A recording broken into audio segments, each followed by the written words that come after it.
Roman is the biggest bad guy character in professional wrestling. Rev, when's the last time you got laid? French Toast is the exchange student that you have like a 3-week affair with. Like, we can see that you don't have pants on. Can we tell the truth about Dusty sooner or later? Bro, like- less people wanted that than are currently watching our Hey, streams. bro.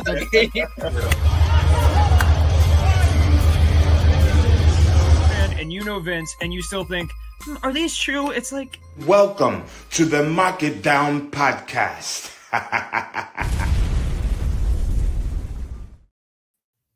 Hello, everybody, and welcome to the Mark It Down podcast. This lovely Saturday morning, we are here to cover New Japan Pro Wrestling's Wrestle Kingdom 19.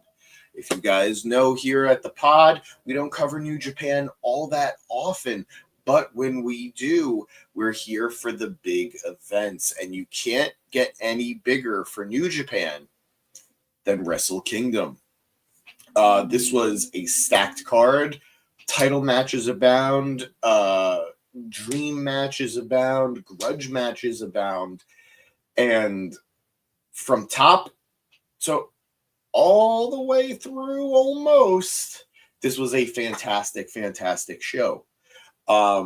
We started off with a little bit of an oddity. A little bit of an oddity for New Japan, as we had, this is a mouthful, a Tokyo Terror ladder match fatal 4-way for the IWGP Junior Heavyweight Tag Team Championships. We had the Jetsetters, which was Kushida and, oh boy, what's this comment? Proud of you, man. You did very well last night. Killed it. The champions, Kushida and Kevin Knight, defending against Catch 22, which is TJP and Francesco Akira, and the Ichiban Sweet Boys, Robbie Eagles and Cozy Fujita, and the Bullet Club War Dogs, Clark Connors and Drilla Maloney. Big mouthful. That's on me. I did my best. I hope I said everybody's name just right, just appropriately. Fun way to start the show. A little bit slow for a ladder match, especially with juniors, but there were some big spots in this matchup. There were some tense spots in this matchup, as you would expect with any type of ladder match. No shock to say that Kevin Knight, just an absolutely excellent young talent. Interesting to see Catch 22, TJP, and Francesco Akira come into another title match. They were undefeated in IWGP Junior Heavyweight Tag Team Championship matches at the Tokyo Dome up until tonight, up until this morning. The finish of the match coming with Fujita bringing down the belts while also locking in I think it was like a dragon sleeper onto somebody off the top of the ladder. It was a fun spot. It was a potentially scary spot, but we have new IWGP Tag Team Champions. I'm sorry that I'm not going super in depth into this matchup. There were, like I said, there were some great spots, some great ladder spots, guys going through ladders, guys jumping off ladders, and lots of brutality on the outside. But with matches like this, with so many performers, so many big moments, it's hard to capture all of them. If you like the old school TLC matches, this kind of gave you that a little bit. But again, surprisingly slow for me at different points. Moving on, we have our only, of course, because this is New Japan, our only women's match of the night, as the IWGP Women's Championship was defended as Mayu Iwatani defended against Azumi. This was a sprint of a match. These women knew they didn't have a lot of time. These women knew they didn't have a huge countdown or a huge time on the board, and they really just delivered a lot in a quick, fast amount of time. Iwatani has just been a dominant champion. I think she's like 600 plus days as champion, and she has been this unstoppable force in New Japan in that women's division. And Azumi did everything she could. She brought it to Mayu, but it just wasn't enough as the dominant champion picked up the win, retained her championship after a closed dragon suplex. Good matchup between these two women. If you're looking for a fun, quick match to watch, this was it. Moving on, we then go to our next title match, the New Japan World Television Championship. The champion, Ren Narita, defending against Jeff Cobb, Ryohei, and El Phantasmo. I'm so sorry. I'm sure I butchered the name before that. I apologize. This was a fun match, and this was the first time, no disrespect to either the ladder match or to the women's match, but this was the first time that I started to feel the action picking up a little bit. This was the first time that I was really feeling the crowd get super into things. And this was the first time that I was getting super invested into the show tonight. Jeff Cobb coming off of injury, definitely making him an underdog hero going into the match. El Phantasmo, who, of course, coming back after kicking Cancer's ass. Really happy for you, El Phantasmo. Another, lovable hero going into this matchup. And then, of course, you have Ren, who has just been this diabolical heel champion. Again, I'll be honest with you, I'm not super familiar with the fourth man in this matchup, but he impressed in this matchup. So got to give everybody their flowers here. But everybody got a good spot in. Cobb being the madman powerhouse that he is, had some really impressive physical spots here. Oiwa hitting a doctor bomb onto Cobb was super impressive. Super impressive hitting that move onto Cobb, who is not a small guy. There were multiple points where Ren Narita looked like he was about to lose the championship, but, pulled some dastardly heel maneuvers, pulling the referee out of the ring, doing everything he can to hold on to that belt. Eventually, though, after a tour of the islands onto Narita, that is broken up by El Phantasmo, who then dives out of the ring, drops onto Oiwa, and then hits a Thunder Kiss 86 for the win, winning his first ever singles championship in New Japan. Very happy for El Phantasmo. This is a beautiful, I hesitate to say comeback story, but it kind of is. And very happy for this man to see him overcome everything he's overcome and climb the ladder, metaphorically, to gold. Congratulations, El Phantasmo. Good job from all four men. Like I said, we definitely saw a tick up in terms of pay-per-view quality with this matchup. Moving on, we had a lumberjack match. Not something you see all too often in New Japan, especially at Wrestle Kingdom. But this is Hiroshi Tanahashi's goodbye tour. This is his last year in professional wrestling. God, you have to wonder. Him and Cena, man. This is the last chance, and both men are on the goodbye tour. If it was ever going to happen, this is it. But I just don't think it's going to happen. But Hiroshi Tanahashi taking on Evil. I'm struggling a little bit to really describe this match. Should explain the stipulation that if Tanahashi were to lose, he would retire sooner than he originally planned. Evil did what Evil always does, dishing out every dirty tactic that he can. This being a lumberjack match, of course, the ring is surrounded by Tanahashi's friends, and of course, Evil is backed up by the House of Torture. It's not often, it's really not often that House of Torture interference makes sense or is even welcome. But in a match like this, at least there's a place for it. I'm not going to complain too much. And yes, they did get involved several times. There were lots of shenanigans on the outside with the Lumberjacks fighting each other. At one point, Master Wato has his shirt removed and they spray paint on him. But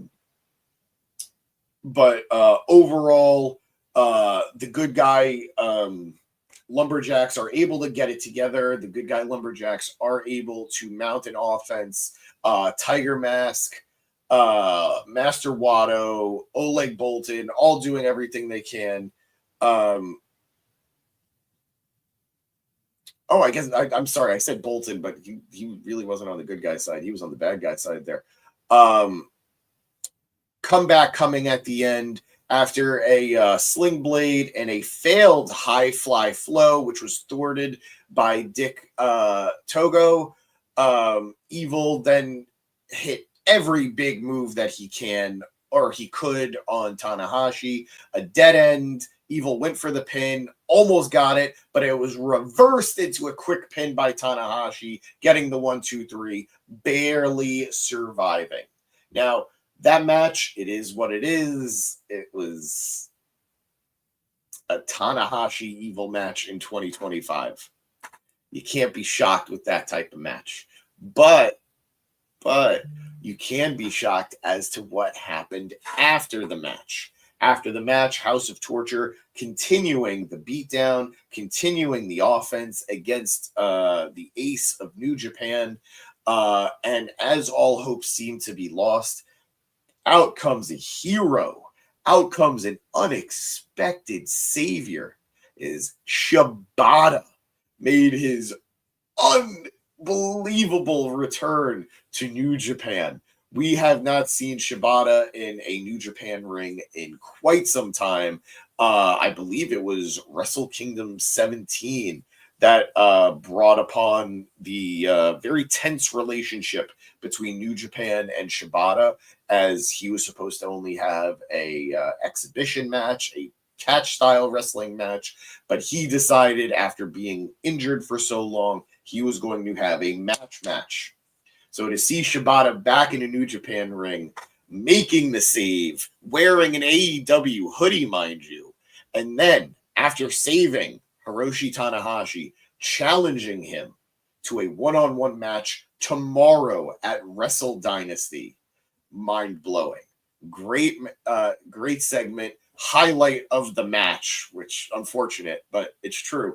Highlight of the match. Great to see Shibata back in a New Japan ring. Great to see Shibata back at Wrestle Kingdom. Just wow moment.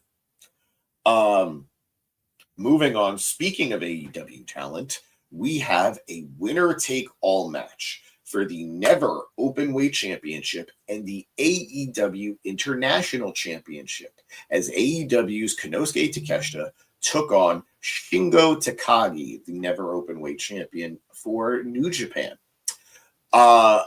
Bingo. This was it. This was the first great match of the night. I feel bad. Every match before it was good. I'd even argue that maybe the women's championship match was great, but it was so quick.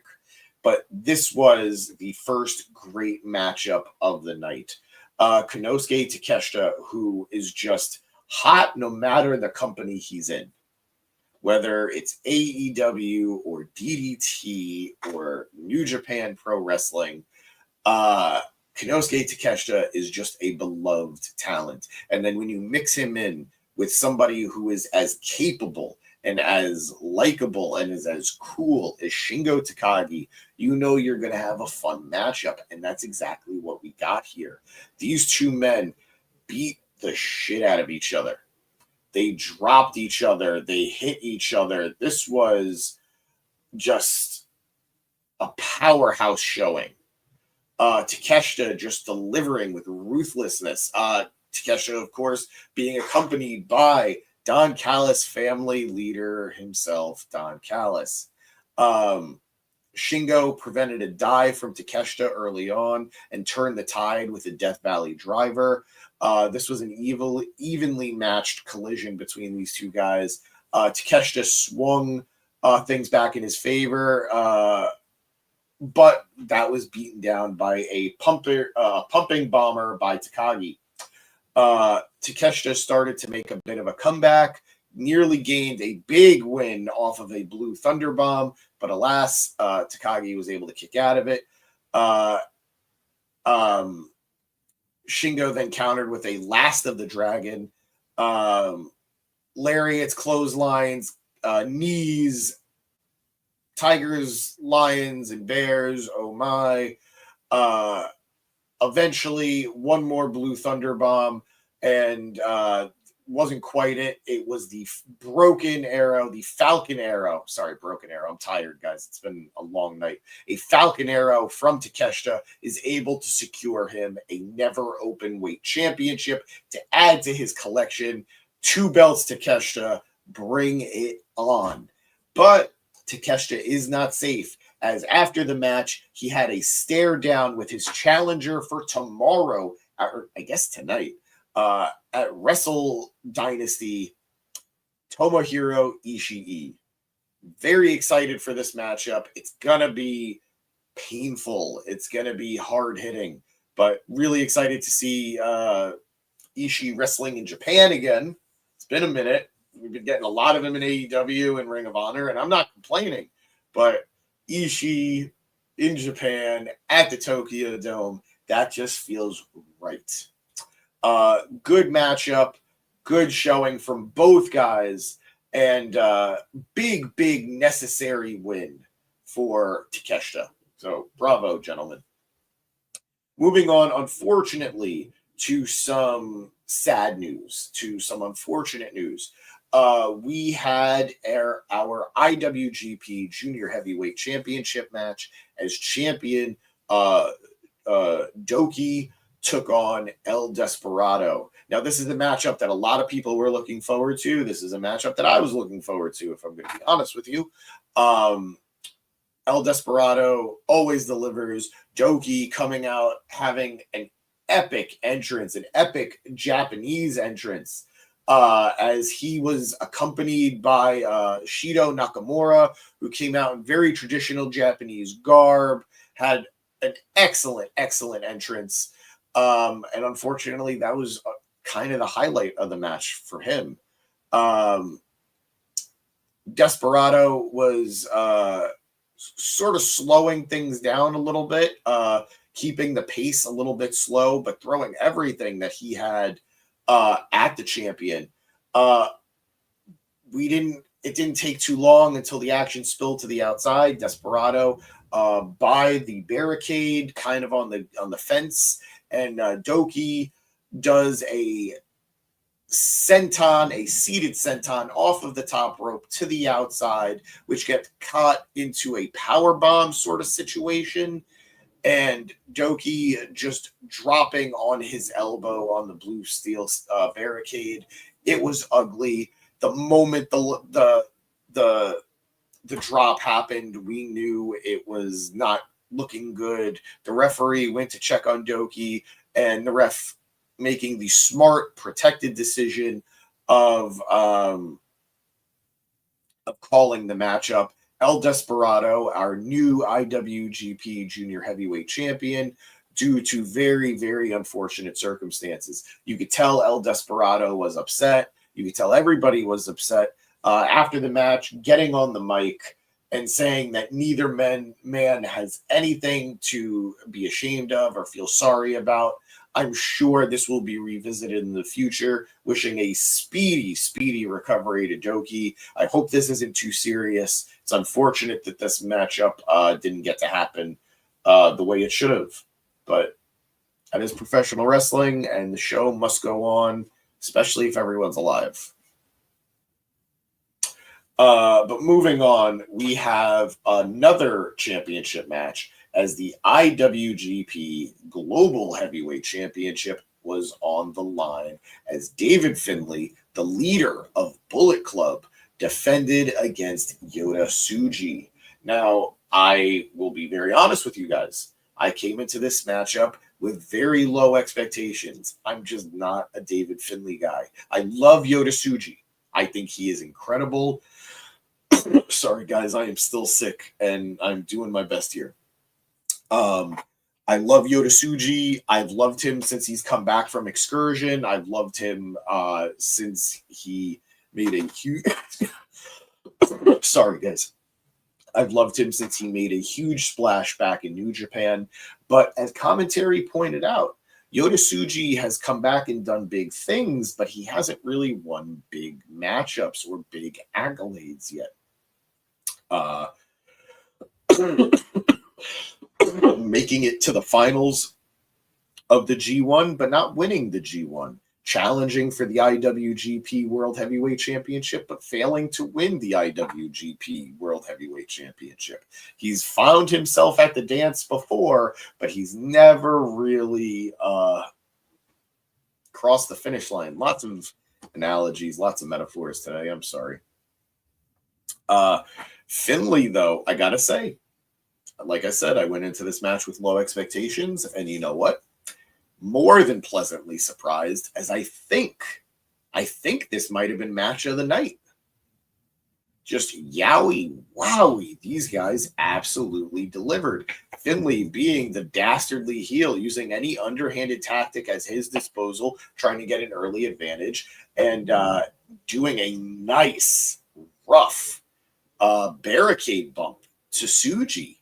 It looked like he was throwing Tsuji into the barricade, not the barricade, the post on the outside, but Tsuji's able to dodge it, and as he gets his footing, just gets rammed by Finlay into the barricade. Great spot, rough spot. Finlay briefly loses control, but gets it again by just working on the outside. He just looked like an absolutely vicious son of a bitch here. Almost had an easy defense as Tsuji got almost counted out. We hit a 19 count. He kind of got stuck on the outside, it looked like. It kind of looked like his foot got caught. But eventually Tsuji is able to get back into the ring at 19. Very scary moment for Tsuji. That led to then 3 back-to-back dominators from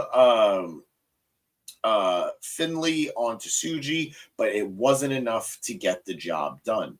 At this point, Tsuji then makes a brief comeback, but then he is dropped again with 4 back-to-back power bombs. One of them was a buckle bomb in between, but otherwise it was 4 power bombs over and over, and it looked like it was up, but Tsuji was able to kick out.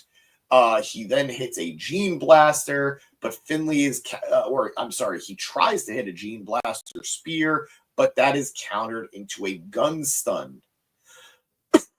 That gun stun is then put into an Oblivion, but again, Tsuji is able to kick out. Tsuji then successfully lands a Gene Blaster, goes for the pin, really thought it was it. Masterful camera work from New Japan. Finlay gets his foot on the rope. You almost don't even see it until the camera pans afterwards, but Finlay is still in it. At this point, he is still continuing to just hit everything he can onto Tsuji, but Tsuji reaches down deep, hits a big power bomb, and then one last Gene Blaster, getting that spear and getting that pinfall. 1, 2, 3 in the middle of the ring. The crowd erupted. This was a fantastic, fantastic match. From entrance, from bell to bell. Both men having actually pretty awesome entrances too. Entrances of the night, probably, in my opinion. Go check them out. Just great, great showing from both guys. And especially considering that the show kind of had the energy just sucked away after DOUKI's injury. Just great showing from these guys. And of course, Tsuji is just the guy, in my opinion. This is a great win for him, winning the Global Heavyweight Championship. I hope he has a very successful reign, but I also have to say I hope it's not the longest reign, because I am ready to see this man challenge for the World Championship again and win it this time. Great showing, match of the night. I know I'm repeating myself, but it just needs to be said. Moving on, we then go to it's not a grudge match, but it was at one point a dream match. I'd say it's still a dream match, or it still was a dream match. But this was the match that we were robbed of 5 years ago, as it was supposed to have happened at Wrestle Kingdom in 2020. But due to the pandemic, due to COVID, the match never happened, and here we are now.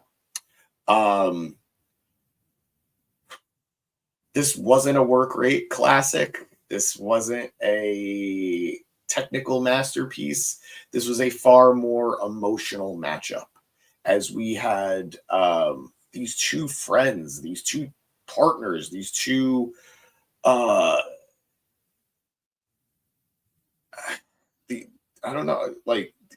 these two brothers in arms, Hiromu Takahashi and Tetsuya Naito, going at it. These Los Ignorables de Japan members, just bringing it to each other. It was a slow matchup. Before the match started, Naito tried going for the Los Ignorables pose with Takahashi, who did not reciprocate, laughed it off, and walked away. Again, this matchup saw just lots of Destinos.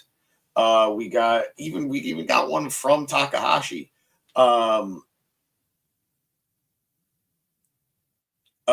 Initially, Naito kind of took control of the matchup. He was prepared for everything Takahashi was throwing at him. But eventually a time bomb to the outside was able to give Takahashi a little bit of an opening, and he hit him with a dynamite plunger. Naito makes a comeback, but after another failed Destino, Takahashi hits another time bomb. Eventually Takahashi hits a Destino of his own, but Naito just kept weakening him with rest holds and multiple, I don't want to say lesser, but I guess not full throttle Destinos. He eventually leaves Takahashi on his knees and hits one last full-fledged Destino, gets the win. He never looked happy about it, and I get why. This was a bittersweet victory for Naito. This was meant to be Takahashi's graduation out of the junior heavyweight division. This has been a move that Hiromu has been trying to make for a very long time. We know how long he's been trying to get out of the junior division and into the heavyweight division, and this would have gone a long way into cementing that for him. A loss here, little rough, and both men sold it very well. Naito, sad to have pinned his friend Takahashi, finally paying respect to Naito, doing the pose with him, fist bumping him, bowing to him, but also very clearly upset that he couldn't pull off the victory. Memorable matchup for the ramifications, memorable matchup given the men involved, but more emotional than well wrestled, I should say, unfortunately. If it happened 5 years ago, it would have been a different story. Even though Naito's knees have been on their last legs for quite a bit. At least 5 years ago, Naito was able to move still-ish. Now it's hard watching Naito. Like, I love Naito. He's so cool. He's so great. He's a legend in New Japan. The crowd still fucking loves him. They really do love him. But it's just he's not the man he was. He's not the performer he was, I should say. Sorry. Oh, I am really dealing with being sick, guys.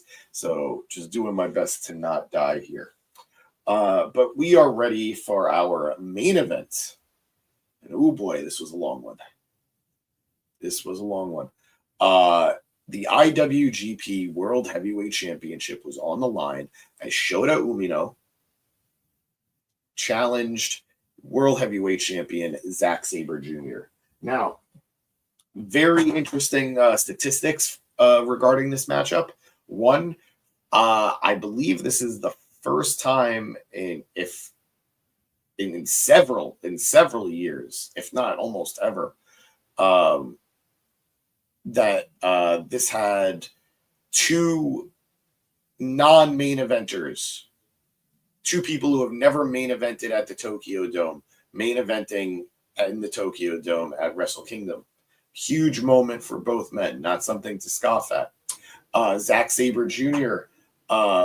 Being a gaijin, no gaijin has walked into Wrestle Kingdom as champion and walked out as champion, especially during the modern era. There are some flubbings that we could talk about, with Brock Lesnar, with Bob Sapp, but it's a matter of how legit those are. This is a big thing for the modern era. Let me say the match wasn't bad. It's just, it went over 40 minutes, close to the longest Wrestle Kingdom main event of all time. Very close to it. It wasn't, I don't think it hit the number. I don't think it reached that, but it was very close. And for a match that went this long, there were moments of greatness, there were moments of brilliance, and then there was just a lot of blah, blah, blah, blah, blah. I don't know if they know what to do with Shota, because the most compelling he was in this matchup was when he was succumbing to the dark side, when he pushed off his father, referee Red Shoes, as he's taking advantage of the rope situation with Zack Sabre Jr. That was it. When he was going hard on Zack Sabre, I keep saying the full name, when he was going hard on Zack's knee and just doing everything he could to weaken the champion, that was when it was the most compelling and the most exciting, but it just didn't happen enough. Finish of the match, seeing Zack Sabre Jr. making history, retaining the championship after 40 plus minutes, hitting him with a Zack driver, and just, or I said Zack driver, I'm sorry guys, a Sabre driver, and getting the 1-2-3, putting Umino down once and for all. Now, there was a fun hero moment where he had him locked in it. I believe it was an ankle lock, and had him locked in for a good bit, but Shota was able to crawl to the ropes. But the crowd was just booing the kid. I don't know what's next for him. Maybe reuniting with Daddy Mox, Papa Mox in the Death Riders. That was another fun bit. Obviously, Shota hitting the Death Rider a few times on Zack Sabre Jr. At one point, hitting it off the top rope, but just not being able to get over for a pin fast enough to capitalize. But yeah, I'm rooting for him because he is a good talent. There is so clearly something there, and eventually he should be the guy. He should be top of the mountain, but I don't think it was a bad idea to have Zack retain at this point. It sucks for Shota, but realistically, I just don't think he's ready, and I don't think the crowd's ready for him. So maybe that heel turn really got to go full-fledged. I know that tomorrow at Wrestle Dynasty, he will be wrestling Claudio Castagnoli of the Death Riders from AEW. That had potential of being a world title match, but instead, Zack will be defending against Ricochet. Don't know how that happened, but Ricochet's got an IWGP World Heavyweight Championship match. What the hell is going on? But yeah, guys, that was Wrestle Kingdom. Overall, I really enjoyed the show. Like I said, basically everything was great. From first match basically to the main event, where the main event is probably the only match that really stumbled. And of course, DOUKI getting hurt also being a speed bump. But just overall, very strong show with very strong wrestling. Tsuji versus Finlay, surprise hit of the night. Azumi versus Mayu Iwatani, being another strong matchup despite how quick it was. Takeshita versus Shingo, another banger. So yeah, guys, go check out Wrestle Kingdom if you haven't. I know it was late. It started at 3 a.m. here on the East Coast in the United States, but I watched it for you. And we will be watching Wrestle Dynasty tonight. That should be on at, I think, like 11 o'clock here in the East Coast. So I'm going to do my best to watch that. It's going to be the return. What am I saying? I'm going to do my best. It's going to be Kenny Omega's first match in over a year. I have been waiting for this so passionately, so desperately. No way I'm missing it. It's going to be a New Japan, AEW, CMLL, Ring of Honor event. And that's really friggin' cool. Really happy that New Japan is hosting this for everybody.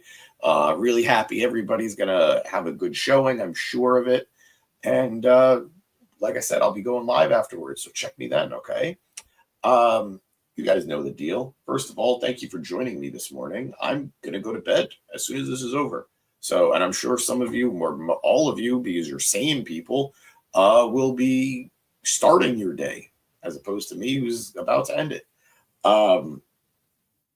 But if you watched, thank you so much. Please hit that like button. I feel like I earned it, right? I earned it. It's not even 8:30 yet. If you're new, please hit that subscribe button. We have grown in huge ways in the last week and a half, 2 weeks alone. And the parties just keep getting bigger, baby. It's just a good time. So hit that subscribe button, join the party, make these numbers bigger. If you like us, you really like us, know that we're not just on YouTube. We're all over social media. We're on Facebook. We're on Instagram. We're on X. We're on Blue Sky. We're on TikTok. We're funny guys. We're some hip, happening, funny guys. So go check us out on any of those platforms. They should be in the description below. I'm not entirely sure. I don't know how to do that. I'm old. I do know that a bunch of them are at the bottom of the screen right now. We have our Twitter, or X, I should say, our Instagram, and of course our YouTube. And I'm sure you could find the rest of them if you care to.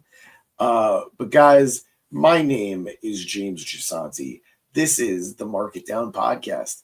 Thank you so much for joining me for this review of Wrestle Kingdom. I'll see you later tonight for Wrestle Dynasty once I wake up. Everybody, I was going to say have a good night, but have a good morning. Mwah. Bang. See you later.